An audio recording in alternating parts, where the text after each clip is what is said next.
We live in a democracy, so what the people think matters. That's pretty much it. Polls are flawed, we are aware. But if you don't have polls, what do you have? You're just guessing. You're trying to figure out what the electorate's going to look like. So I know that was definitely one of the challenges here. Yeah, the fundamental problem for polling, the thing that we're trying to solve, is that the people who don't pick up the phone can be different than the people who do. We're trying to tell you the set of possible outcomes and how likely those possible outcomes are, not the thing that will happen. If we knew the thing that would happen, why would we run the election?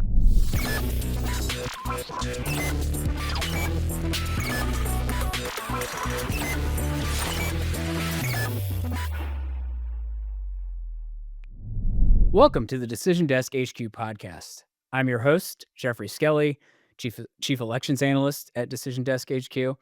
Election Day 2025 is just now entering the rearview mirror. It looks like the federal government shutdown may also soon be entering it, as it's expected to end on Wednesday, which is the day we're recording here. So it's time to look ahead to the new year and all the political and electoral events that are coming up in the 2026 midterm cycle. And as always, when we're thinking about future elections and sort of the state of affairs and political life in the United States, public opinion surveys are an important tool for trying to understand how Americans feel and how things are going and what people are planning to do when they vote in key primaries and general elections. And Decision Desk HQ has polling averages for key questions like presidential approval and generic ballot. So who's leading in the House race for 2026? But we're far from alone. And there are many other aggregators and collectors of polling data out there.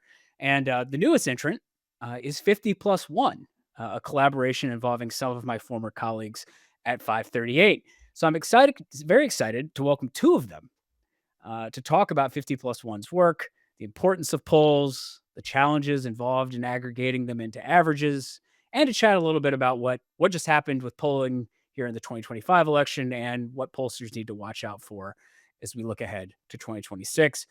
So with me, I have Mary Radcliffe, who's the head of research at 50+1 and a true data maven when it comes to tracking down polls and cataloging them. So analysts, journalists, and researchers can use that data now and in the future.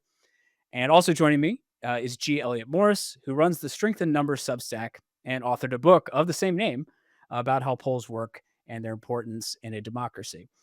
Elliott is the head of analytics at 50+1, and his statistical models power the site's averages and forecasts. So, Elliott and Mary, welcome to the Decision Desk HQ podcast. Great to be here. Thanks for having us, Jeffrey. Thanks, Jeffrey. Yeah, well, very exciting to have two of my old 538 colleagues on.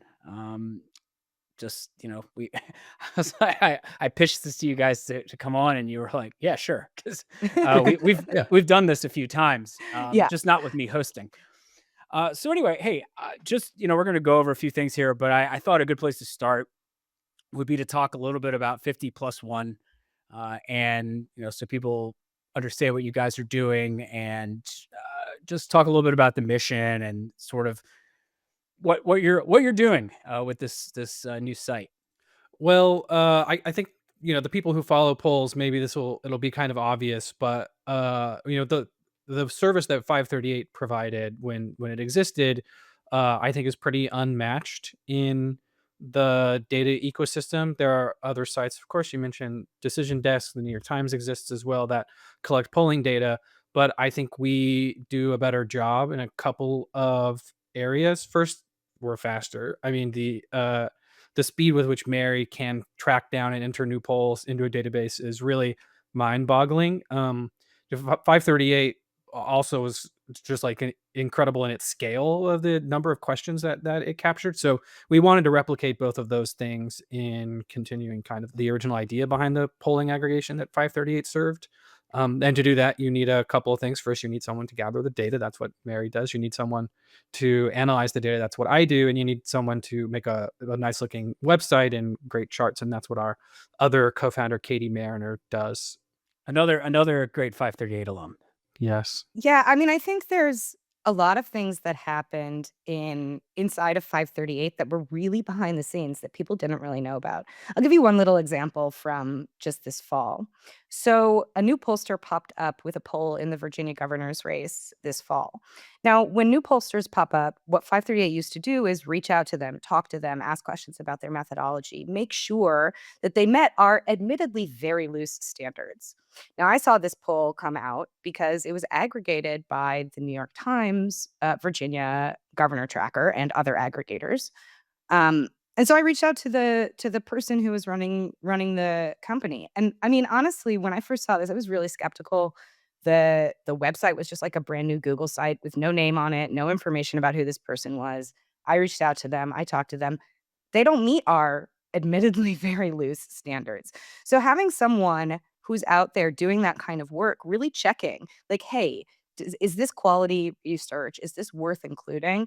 That was a huge thing that 538 did that served the entire industry.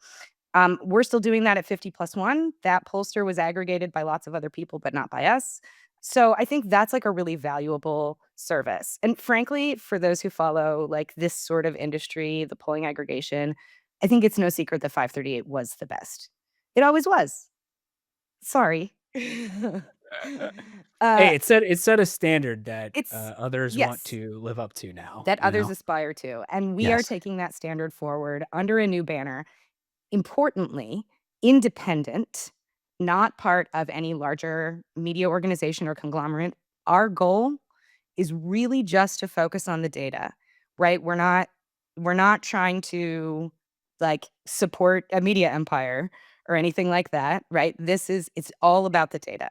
And making sure that we have quality data, we have quality aggregation and statistics, and moving forward, we'll have editorial and journalism based on that independent data. No, it's great. Obviously, as somebody who worked at 530 for a very long time, I think having people trying to live up to the standard that it's set is exactly what we want in this business. And I also think it's just generally good to have multiple aggregators, even if there are differences in methodology and approach. At the end of the day, like having more than one person, it's sort of actually, I mean, it's not quite the same, but it's like having just one vote count is maybe a little not great. So having multiple aggregators, at least it leaves room for discussion and debate about methods and how best to go about doing this sort of thing. So I love that you guys have done this. I was very excited. I'm actually going to bring up the site. So this is 50+1. I've zoomed in a little bit so it looks better for people at home watching. Yeah, we like to do lots of charts and stuff on this, but I thought at the very least I could show people this. Obviously, you guys have presidential approval, which is such a mainstay of any sort of polling aggregation for understanding, obviously, like what people think about the person who is the most conspicuous individual in government. So sort of looking forward, I know that you guys you wanted to have, I think you wanted to be more accessible. You don't want it to be dependent on sort of a media organization. So I was kind of curious what that means for sort of access for people in terms of like your data and how people can get access to that. Yeah, I'm gonna pull the curtain back a little bit behind the scenes with what happened with 538. Basically, like this service we're providing people here, polling average and collection of information is not, it's monetizable, but only if you actually make the effort to monetize it. So, and you need to monetize it to like pay server costs and people like Mary and putting the data eventually, hopefully, maybe, and that means that something basically has to be locked behind a paywall. And we wanted the main takeaway of, of public opinion in America to be publicly available. That's why you can go to this website and look at, our averages, which are, which like have taken a lot of research to calculate the average itself. And then there are some things that we're going to lock behind the paywall so that we can support the sort of public interested mission of the company. So that's stuff like, crosstabs, any downloadable CSV of the actual polling data itself, and all that stuff's available to people who want to pay an API subscription for us so they can download it to their computer, or and this is something we're adding soon, a visual, tabular data as well on all of these pages for various approval averages.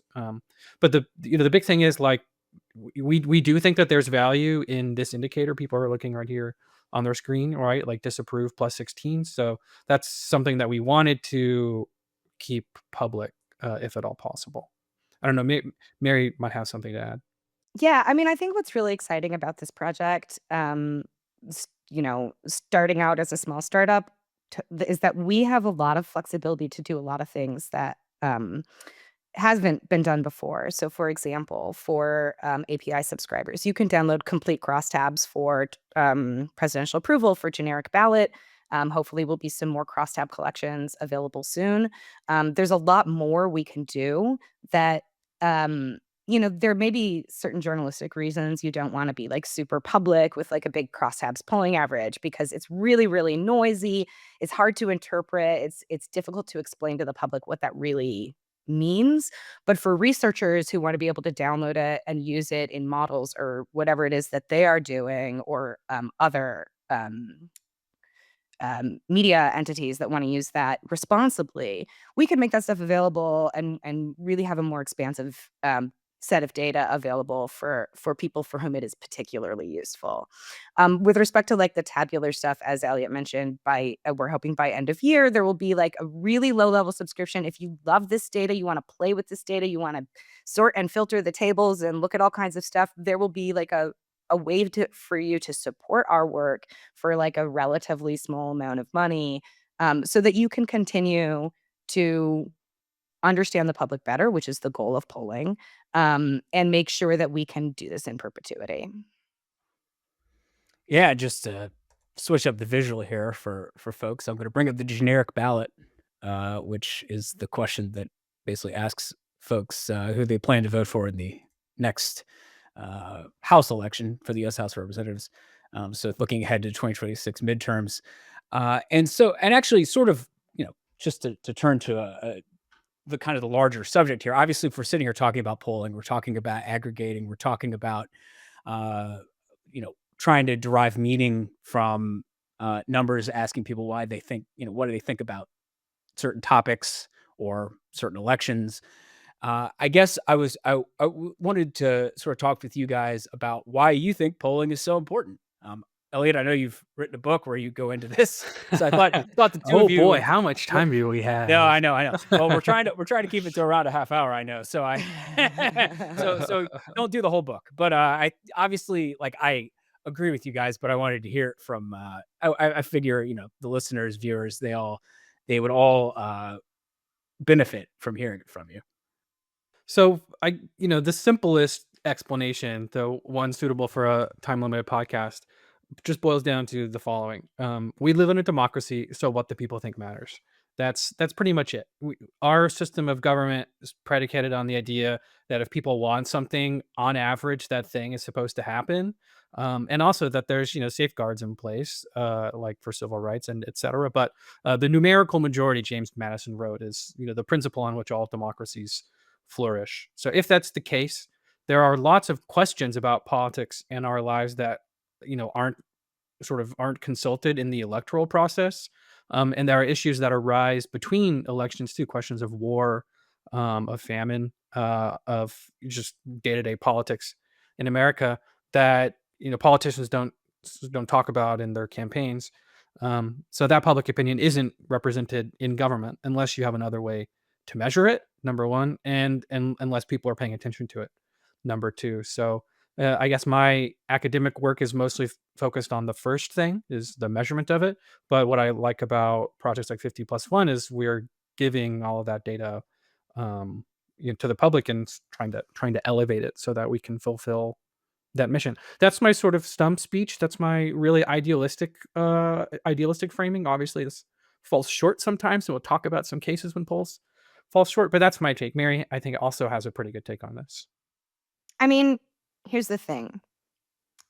Polls are flawed. We are aware. There's a margin of error. You can see it on the screen right now, right? There's all kinds of things that can go wrong. But if you don't have polls, what do you have? You're just guessing, right? So it is an imperfect instrument, but it is the best instrument we have available to even think about approaching how Americans view their lives and their government. And so if we want to I mean, obviously, I would like polls to be less flawed. I think it's that the work that pollsters do to improve year after year, cycle after cycle is critical and highly valuable. And it only can make what we do in aggregating that data better. And if we say, well, polls are flawed, we give up on them, then I guess you have to rely on punditry to understand what Americans think, and I Yeah. think that's probably a pretty bad way to approach politics. Well, you guys sort of hinted at it, but I was also curious, given that you've obviously embarked and you have you have plenty of experience with aggregating data, but sort of now doing it with 50+1, sort of the current and future challenges for polling and for taking that data and making sense of it and as Elliot was pointing out, a responsible way. Or Mary was the two of you have both pointed out in a responsible way, taking data and using it uh, transparently and understanding the limitations of that data. And so I guess I'd love to hear your thoughts because obviously I have plenty of my own, but I was curious about your thoughts on sort of the current and future challenges for polling and maybe for aggregating.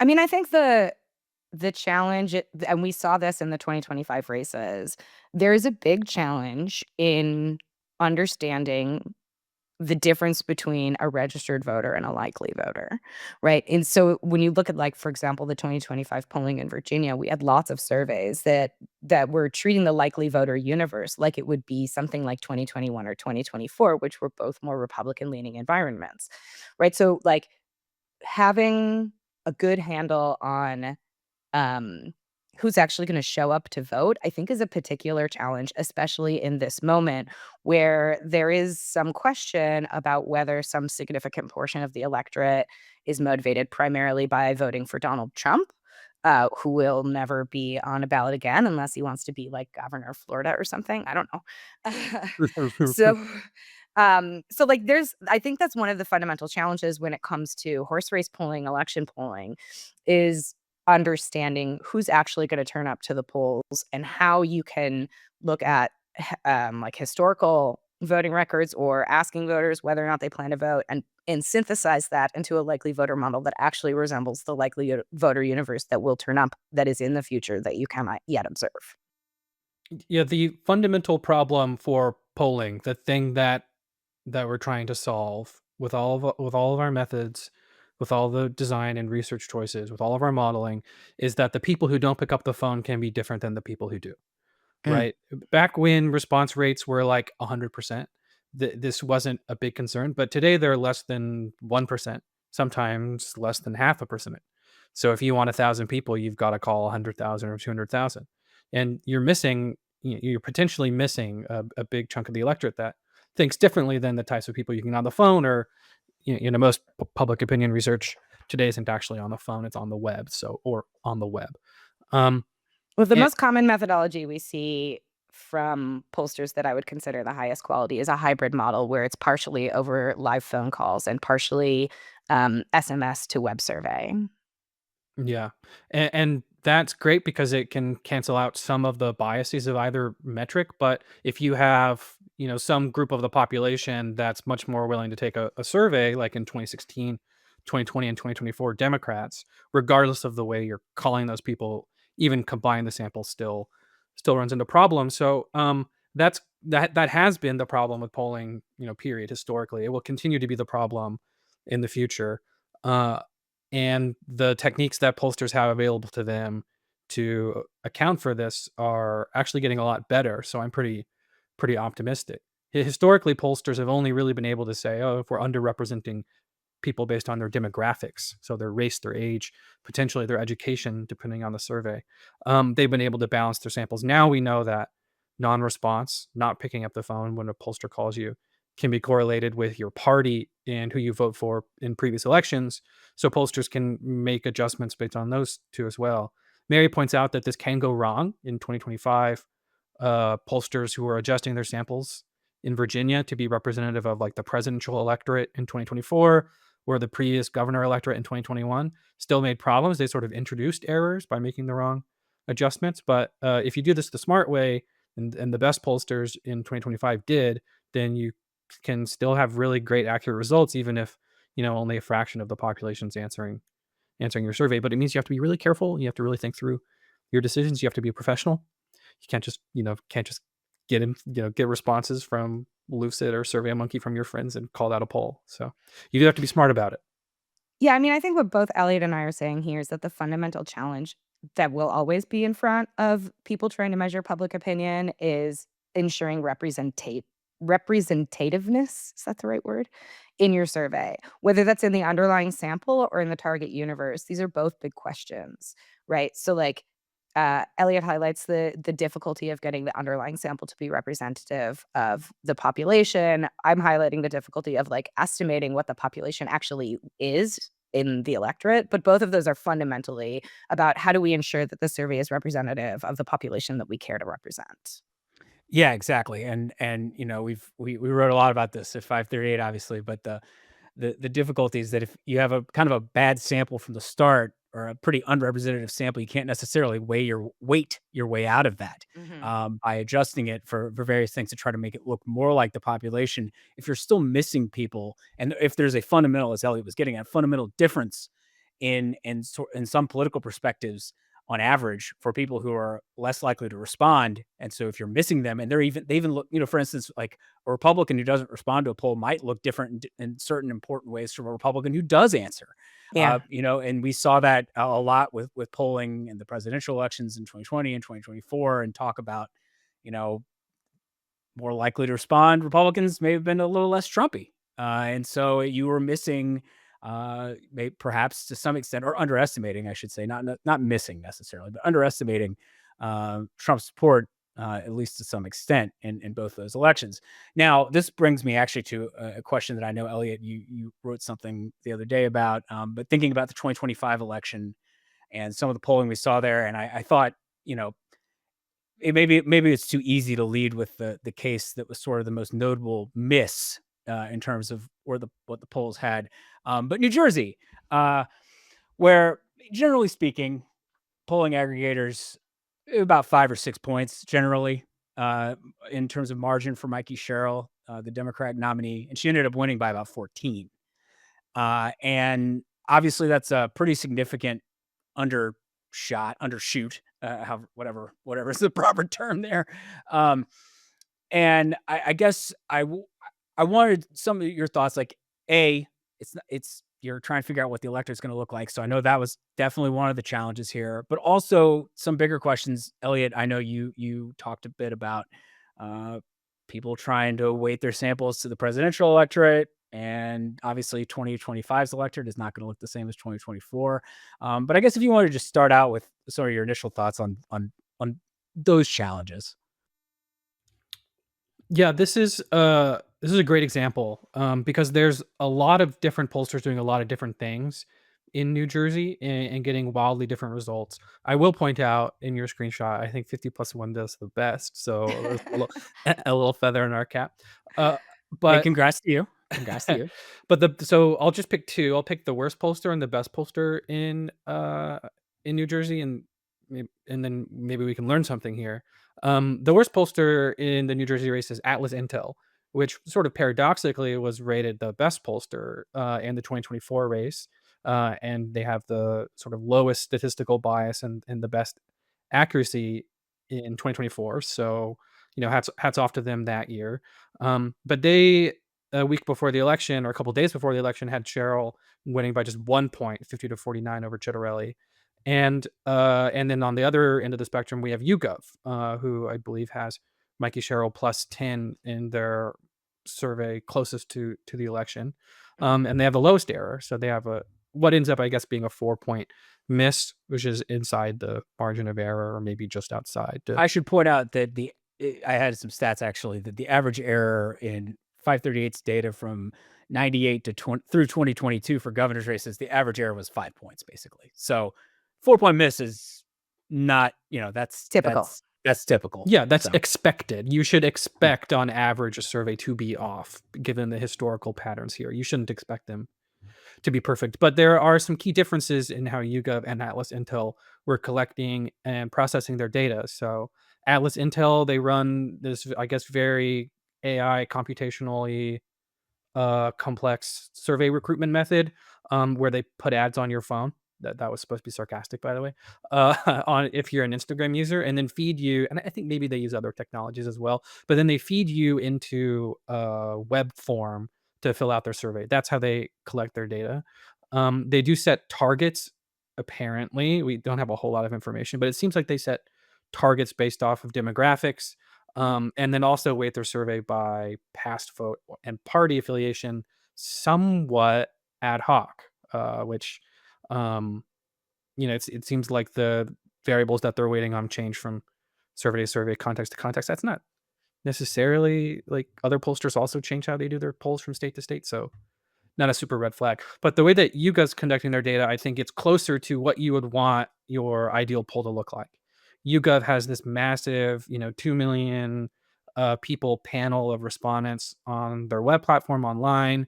Um, and they can pick people from that platform to respond based on their demographics and their partisanship. So they can say, I want a sample of people based on their partisanship and their demographics of, in this case, New Jersey, that match the demographics and partisanship of New Jersey registered voters. And then they can apply a likely voter screen on top of that. If people say they're really likely to vote, they, assign those people some probability of voting, and that gets taken into account in their weighting step. And they let the sample guide what the likely voter universe is going to look like, instead of the Atlas Intel approach, which is to mandate that the likely voter sample is going to have some certain characteristics. If it indeed for Atlas Intel was waiting on past vote, making the electorate look like it did in 2021 or 2024, that caused them to have such a massive misfire, and I would say that that's pretty likely based on how they do their other surveys, then that's just sort of suggestive that like they're putting their thumb too much on the scale to try to make these adjustments, and kind of need to dial back and let the sample lead the way on the likely voter filter. Yeah, and that methodology, that online targeted ad methodology is very, very tricky. Um, because you might get different click-through rates, again, based on different demographics, and it's a lot more difficult to control, with quotas, than some other kinds of methodologies. So just to flag, like, not to say that I think it's always a bad methodology. Obviously, as Elliot said, Atlas Intel was one of the standout pollsters of 2024. But it can be a tricky methodology to wield.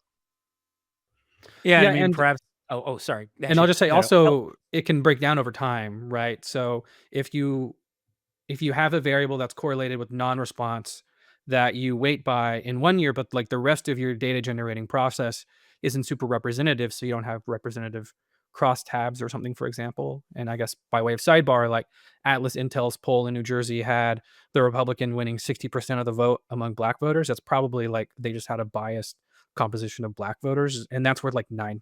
I did the math. That was worth 9 points. If they had the right sample there, they would have had Mikey Sherrill up nine. So by way of sidebar, like those sorts of things, if you're really reliant on your weighting model having the right, correlations to non-response, then you are very, very subject to the non-response environment and the composition of the electorate in a way you wouldn't be if you had a more robust survey. So there's a bit of like fragility here, maybe in the way they're doing their surveys, that makes them not as accurate as they would have claimed, I think, over the long term.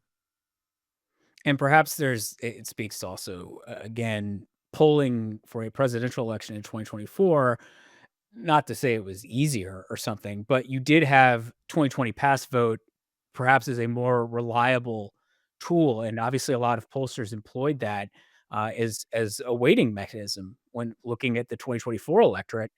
And I know that was a very popular thing, and it just so happens that the 2024 presidential error, Elliot, I think you were a part of it, but the Association for American Public Opinion Research, sort of post-mortem on 2024 polling, found, still underestimated Trump, but not by nearly as much as it did in 2020 or 2016.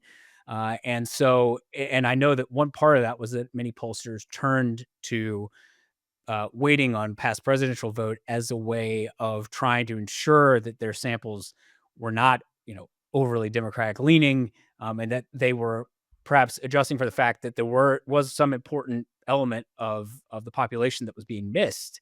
or was less likely to respond. And so when I think about that, though, now to be clear, New Jersey actually had pretty high turnout for a gubernatorial election. It was like the highest in recent memory for New Jersey. It was about 51% of the voting eligible population actually showed up, which was very high. It was only about 41% in 2021. Uh, but you're still talking about, in New Jersey, 2/3 of the voting eligible population showing up for the 2024 presidential election, and then half of it showing up for a gubernatorial election. So you are talking about a different universe of voters, and one where what that 16, 17% that didn't show up, what that group looks like is also important. And so in terms of thinking about weighting and what you're weighting to, I think maybe that speaks, Elliot, to you saying, talking about sort of letting the sample lead the way a little bit more, just because it will look different. Yeah. Like the Yeah, I think about this a lot for 2028 because waiting to pass presidential vote worked well in 2020 and 2024, in part because with the same Republican nominee, and we know that Donald Trump drove turnout among a certain subset of the electorate. So I'm really curious and very nervous Mhm. about 2028 polling, whether without Trump on the ballot, that technique is going to be as effective. And the unfortunate thing is we cannot know the answer to that until after the election is over.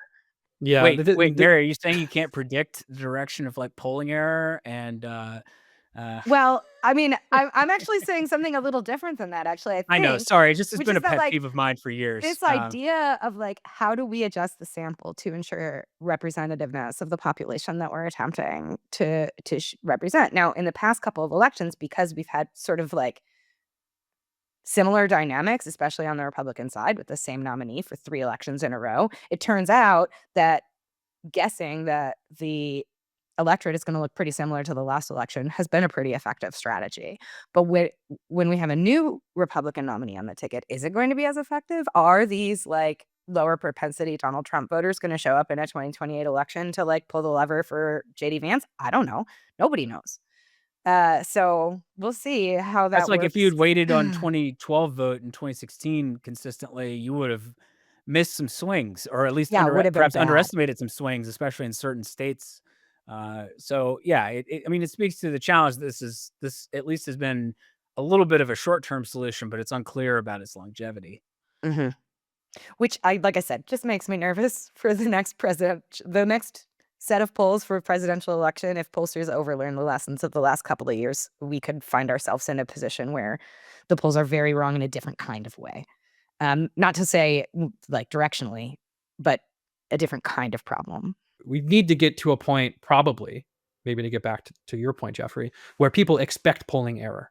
This is my entire argument in my book. Expect them to be wrong by about 2 or 3 points on average in a presidential race, and more in other contexts, because that's how wrong they've been historically. If you lower your expectations for them, you unlock so much, like, more utility for surveys in other contexts than pre-election polling, because you're not you're not expecting perfection and then throwing the baby out with the bathwater, I say.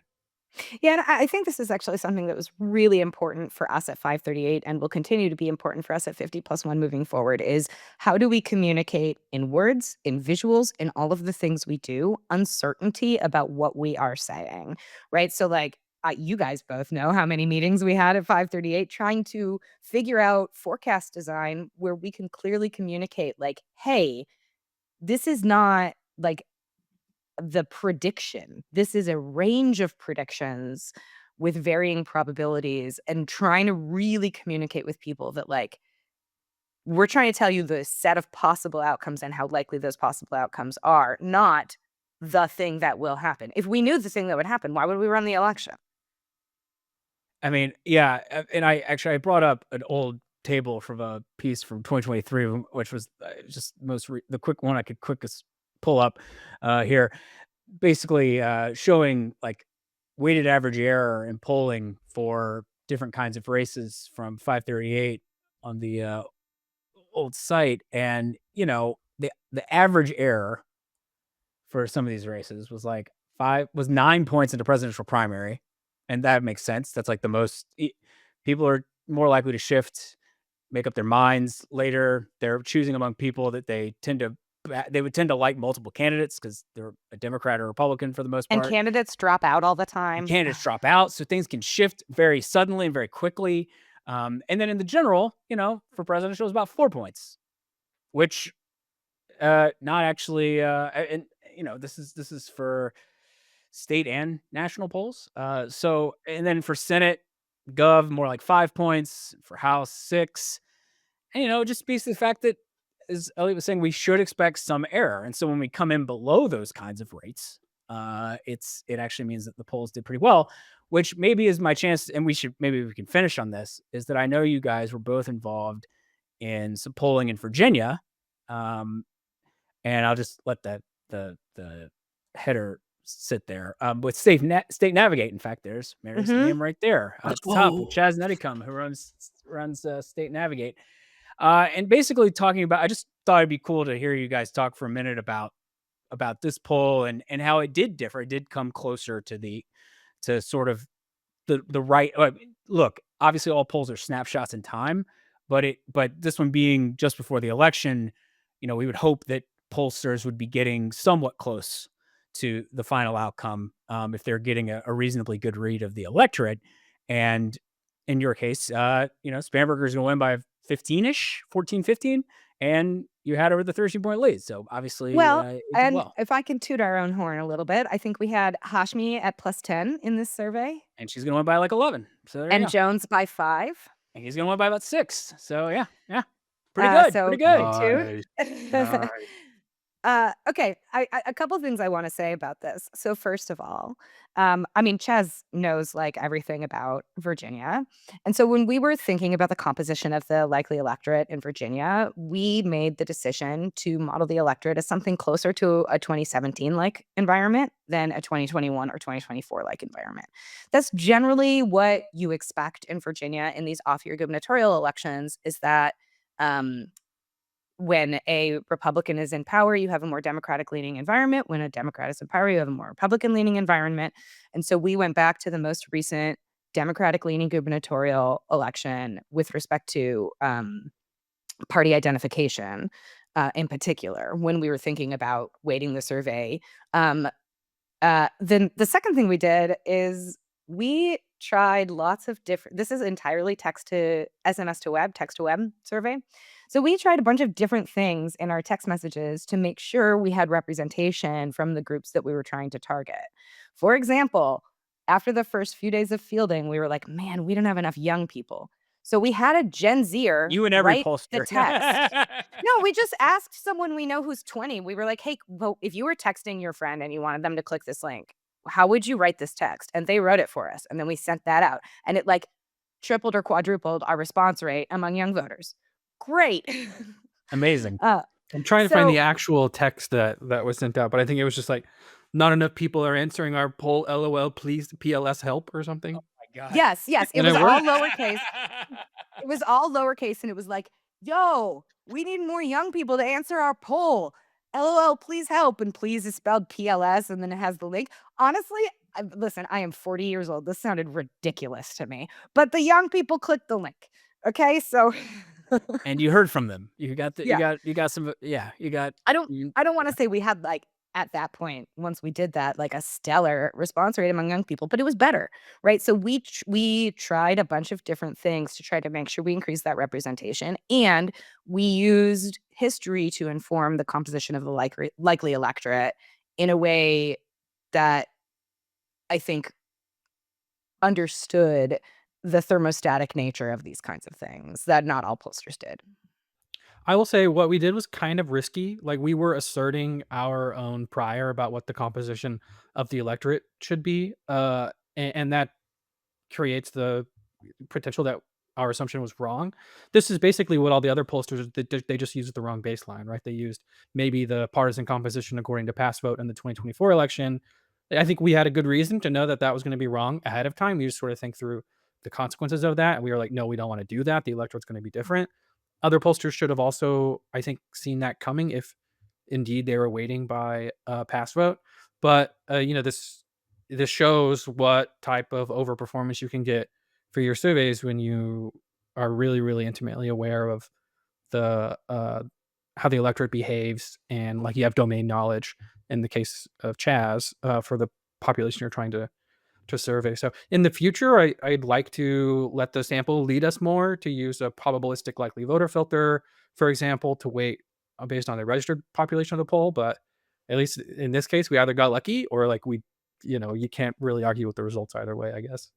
Well, I'm sure as you guys hopefully get to do this more, you'll get to try out different things. I hope that you're able to keep doing this kind of work with State Navigate, which is also a great site. I hope to have Chaz on at some point, maybe to talk about Virginia in the future. Chaz is one of the only people I would put up against me for knowledge of Virginia politics. So he'd be perfect person to have on for that. Uh, Mary Ratcliffe, Elliot Morris, I really want to thank you guys for coming on with me and chatting with me on the Decision Desk HQ podcast. They are running 50+1, spelled out, polling site, doing great work on aggregation, and trying to understand what people are thinking and their attitudes about the important questions of our moment. So again, I'm Jeffrey Skelly. This has been the Decision Desk HQ podcast, and thanks for listening.